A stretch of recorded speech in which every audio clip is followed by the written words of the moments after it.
প্রিয় দেশবাসী, এই হচ্ছে সেই জেনেভা এয়ারপোর্ট, যে এয়ারপোর্টে অন্তর্বর্তীকালীন সরকারের আইন উপদেষ্টা ডক্টর আসিফ নজরুলকে বাকশালীর গুন্ডারা হেনস্থা করার চেষ্টা করেছিল।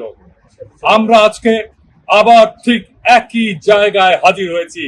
এই সেই জায়গা, ডিপ্লোম্যাটিক গাড়িগুলো যেখানে এসে পার্কিং করে, এইখান থেকেই হেঁটে আসিফ নজরুল সামনের দরজা দিয়ে এয়ারপোর্টে ঢুকতে যাচ্ছিল, আর বাকশালী গুন্ডারা তার পথ অবরোধ করে তাকে হেনস্থা করার চেষ্টা করে।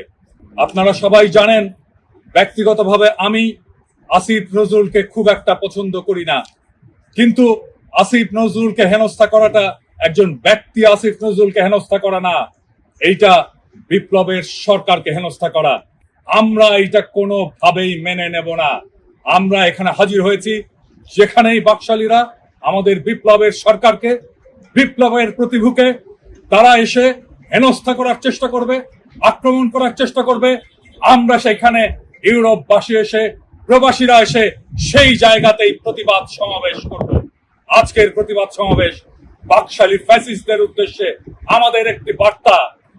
এটা ইউরোপ, এটা মোদির ভারত না, এটা দিল্লি দাসীর প্রভুর জায়গা না।